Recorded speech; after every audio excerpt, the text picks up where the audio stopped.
Breaking news చూస్తున్నాం. లోక్సభ అభ్యర్థుల ఎంపికపై కమలం పార్టీ ఫోకస్ పెట్టింది. అందులో భాగంగానే నిన్న ఢిల్లీలో కోర్ గ్రూప్ కమిటీ సమావేశమై చర్చలు జరిపింది. తెలంగాణ పార్లమెంట్ అభ్యర్థుల జాబితాపై ప్రధానంగా డిస్కస్ చేశారు. ఒక్కో లోక్సభ స్థానం నుంచి 3 నుంచి 5 దాకా ఆశావహుల జాబితాను పార్టీ అధిష్టానానికి రాష్ట్ర నేతలు నివేదించినట్లు తెలుస్తోంది. మొత్తం 17 స్థానాలకు 50 నుంచి 55 మంది టికెట్ కోసం పోటీ పడుతున్నట్లు అమిత్ షా, నడ్డాలకు కోర్ గ్రూప్ సభ్యులు వివరించారు. మల్కాజ్గిరి, జహీరాబాద్ స్థానాలకు పోటీ తీవ్రంగా ఉన్నట్లు వివరించారు.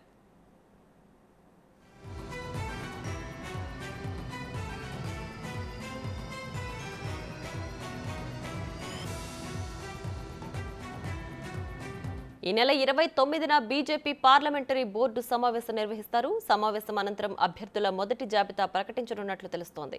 మొదటి జాబితాలో దేశవ్యాప్తంగా 100 స్థానాలకు అభ్యర్థులను ప్రకటించనుంది. అందులో తెలంగాణ నుంచి 9 స్థానాల అభ్యర్థులను ప్రకటించే అవకాశం ఉంది. తొలి జాబితాలో 4 సిట్టింగ్ స్థానాలతో పాటు మరో 5 స్థానాలు ఉండనున్నాయి.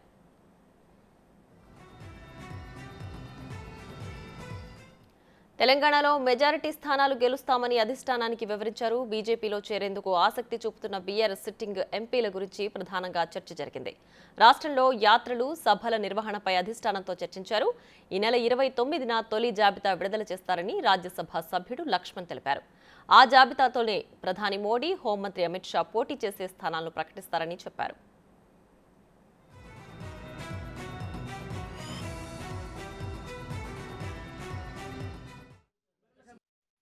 పార్లమెంట్ ఎన్నికల తయారీకి రోడ్ మ్యాప్, కార్యక్రమాలు, పెద్ద ఎత్తున మా విజయ సంకల్ప యాత్ర ఇవన్నీ కూడా పెద్ద ఎత్తున తెలంగాణలో బీజేపీ గెలుపు కోసం చర్చలు జరిగినాయి. తప్పకుండా భారతీయ జనతా పార్టీ అత్యధిక సంఖ్యలో సీట్లు సాధిస్తుంది.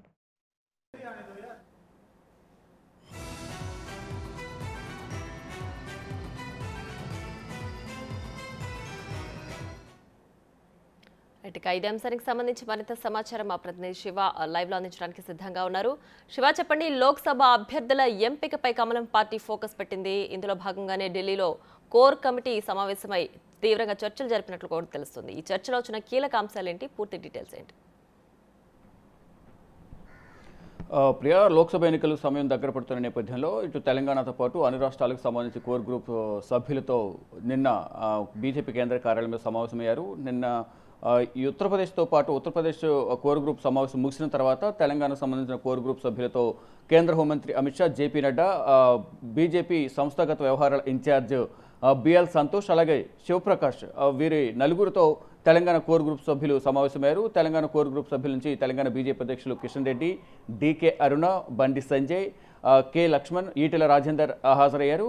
అయితే ప్రధానంగా రానున్న లోక్సభ ఎన్నికలకు సంబంధించి తెలంగాణలో 17 నియోజకవర్గాల్లో ఒక్కొక్క నియోజకవర్గం నుంచి 3 నుంచి 5 మంది అభ్యర్థులు పోటీ పడుతున్నారు. దానిపై ప్రధానంగా దాదాపు 17 నియోజకవర్గాలకు సంబంధించి 50 నుంచి 55 మంది అభ్యర్థులు పోటీలో ఉన్నట్లుగా ఇటు తెలంగాణ బీజేపీ అధ్యక్షులు కిషన్ రెడ్డి తెలిపారు. దానికి సంబంధించిన నివేదికను కూడా నిన్న కోర్ గ్రూప్ సభ్యులకు సబ్మిట్ చేశారు. అయితే ప్రధానంగా ఇటు రానున్న లోక్సభ ఎన్నికలకు సంబంధించి అభ్యర్థుల ఫైనల్ చేయడానికి సంబంధించి అభ్యర్థుల బలాబలాలు ఏ విధంగా ఉన్నాయి అంటే దాదాపు 3 నుంచి 5 మంది పోటీ పడుతున్న నేపథ్యంలో వారిలో ఎవరికి ఎక్కువ బలం ఉంది, మరోవైపు సంస్థాగతంగా పార్టీని బలోపేతం చేయడానికి మొదటి నుంచి ఎవరు పార్టీ కోసం కష్టపడి పనిచేశారు అనే దానిపై కూడా ఈక్వేషన్స్ అన్ని సామాజిక వర్గాల పరంగా కూడా చూసుకుని అటువంటి వారిని ఫైనల్ చేసే విధంగా కూడా వారి అభిప్రాయాలను నిన్న కేంద్ర హోంమంత్రి అలాగే జేపీ నడ్డా, బిఎల్ సంతోష్లకు వారి అభిప్రాయాలను తెలంగాణ కోర్ గ్రూప్ సభ్యులైతే తెలియజేశారు. వీరి నుంచి తీసుకున్న ఫీడ్బ్యాక్ ప్రకారం ఇక 29వ తేదీన పార్లమెంటరీ బోర్డు కమిటీ సమావేశం లేదా కేంద్ర ఎన్నికల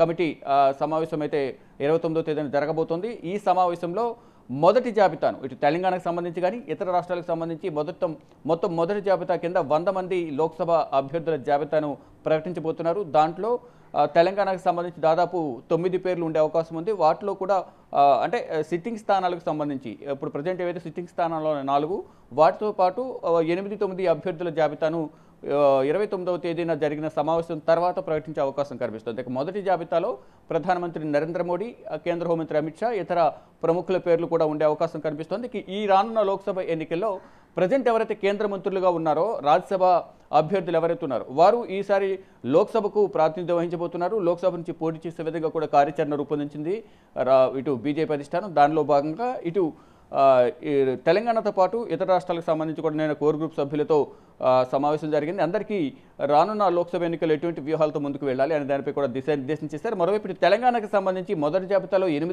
మంది అభ్యర్థులను ప్రకటించడంతో పాటు ఇతర పార్టీలకు సంబంధించి మరి ముఖ్యంగా బీఆర్ఎస్ నుంచి మొదటి నుంచి కూడా ఇటు బీఆర్ఎస్ నేతలు బీజేపీతో పొత్తు ఉంటుందని ఇటు మాజీ మంత్రి ఎమ్మెల్యే మల్లారెడ్డి చెప్తున్నప్పటికీ కూడా ఇటు బండి సంజయ్ గాని ఇతర నేతలు వ్యాఖ్యలను అయితే ఖండిస్తున్న పరిస్థితి అయితే కనిపిస్తోంది. కానీ ఇటు బీఆర్ఎస్ నుంచి ఎవరైతే సిట్టింగ్ ఎంపీలు ఎవరైతే ఉన్నారో వారు కూడా బీజేపీ వైపు చూస్తున్న నేపథ్యంలో అటువంటి వారికి కూడా సీట్లు కేటాయించే విధంగా కూడా నిన్న జరిగిన కోర్ గ్రూప్ సమావేశంలో ఇటు బీజేపీ నేతలు కేంద్ర మంత్రి కిషన్ రెడ్డి కానీ ఇతర సీనియర్ నేతలందరూ కూడా జేపీ నడ్డా అలాగే కేంద్ర హోంమంత్రి అమిత్ షా బిఎల్ సంతోష్లకు కూడా ఈ ప్రస్తావన వారి ముందు ఈ ప్రస్తావన తీసుకొచ్చినట్టుగా తెలుస్తోంది. అంటే బీఆర్ఎస్ నుంచి కొంతమంది సిద్ధంగా ఉన్న నేపథ్యంలో అటువంటి వారికి కూడా సీట్లు కేటాయించే విధంగా అంటే ఈక్వేషన్స్ పరంగా అంటే వారు రావడం వల్ల మొదటి నుంచి పార్టీలో ఉన్న వారికి ఇబ్బంది కలగకుండా ఉండే విధంగా కూడా చూసే విధంగా కూడా ఇక్కడ ఈ రూపకల్పన అనేది ఉండాల్సి ఉంటుంది, అభ్యర్థుల ఎంపిక అనేది ఉండాల్సి ఉంటుంది. కాబట్టి దాని గురించి కూడా ప్రధానంగా చర్చించారు. మరోవైపు ఇక రానున్న అభ్యర్థుల ఎంపికపై ప్రధానంగా చర్చించారని చెప్తూనే ఇక గెలిపే లక్ష్యంగా ప్రధానంగా పనిచేస్తామని కూడా